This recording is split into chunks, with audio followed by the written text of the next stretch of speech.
हमने प्रदेश सरकार की आय बढ़ाने को और अनप्रोडक्टिविटी एक्सपेंडिचर कम करने का प्रयास किया है। इन प्रयासों के परिणाम आने में समय लगेगा। सभी मंत्रिमंडल वर्ग के सदस्यों ने ये तय किया कि जब तक प्रदेश की आने वाले समय में जो सुधार और अच्छा नजर आता है, 2 महीने तक ना पे लेंगे, ना टीए लेंगे, ना डीए लेंगे। मैंने सभी विधायकों से भी अनुरोध किया कि आप चाहते हैं, क्योंकि विधायकों के पास हम तो सरकार के लोग हैं कि अपने जो कर सकता होगा वो भी अपनी 2 महीने तक सैलरी को रोकने की मैंने उनसे बात की है। हमने प्रदेश सरकार की आय बढ़ाने को और अनप्रोडक्टिविटी एक्सपेंडिचर कम करने का प्रयास किया है। इन प्रयासों के परिणाम आने में समय लगेगा।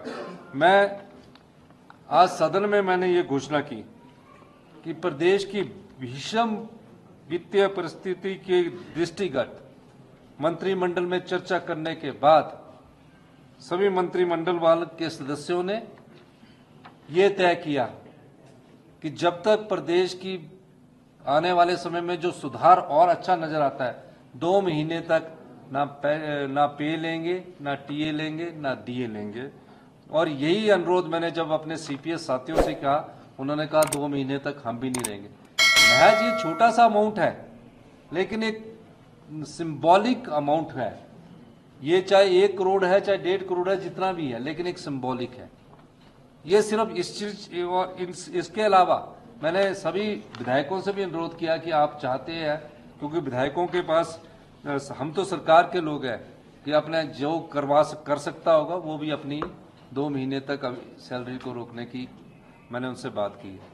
ये सब परिस्थितियां पैदा हुई है और मेरा मानना है, अगर हम जो अर्थव्यवस्था में तेजी से सुधार हुआ है, अगर इसमें थोड़ी सी भी ब्रेक लग गई तो हमारी अर्थव्यवस्था थोड़ा और चरमरा जाएगी। इसलिए हम इस पर अर्थव्यवस्था पर ब्रेक लगाना नहीं चाहते हैं। और मैं अपने सभी सरकारी कर्मचारियों और अधिकारियों से भी कहना चाहूंगा, आपका डीए हमने देना है, आपका एरियन में हमने देना है। ये सब चीजें साथ साथ चलती है और जल्दी ही हम, जैसे ही हमारी स्थिति में सुधार हो रहा है, अर्थव्यवस्था में बहुत तेजी से सुधार हो रहा है, कभी 1 महीने ट्रेजरी कम होती है, 1 महीने ज्यादा आती है, और इस सुधार में हम बढ़ रहे हैं। चाहे ट्रांसपोर्ट सेक्टर में सुधार हो रहा है, चाहे बिजली सेक्टर में सुधार हो रहा है। अभी पिछले कल ही हमने बिजली सेक्टर में सुधार के लिए जो होटल को 1 रुपया सब्सिडी सरकार की तरफ से दी जाती थी, यानी कि सरकार होटलों को भी सब्सिडी देती है, बड़े बड़े होटलों को भी सब्सिडी देती है। अब जो 5 स्टार होटल है उनको भी हमें 1 रुपया सब्सिडी देते हैं। मैंने पिछले कल ही उस सब्सिडी को बंद करने का ऐलान कर दिया है कि किसी को भी सब्सिडी नहीं दी जाएगी कमर्शियल में। और जो गरीब आदमी है 125, उस पर हमने अभी डोमेस्टिक पर फैसला नहीं किया है। ये स्टेज 1 का फैसला है। स्टेज 2 में और कौन कौन से सेक्टर है उस पर हमारी सरकार फैसला करेगी। इस दृष्टि से आज हमने ये ऐलान किया है।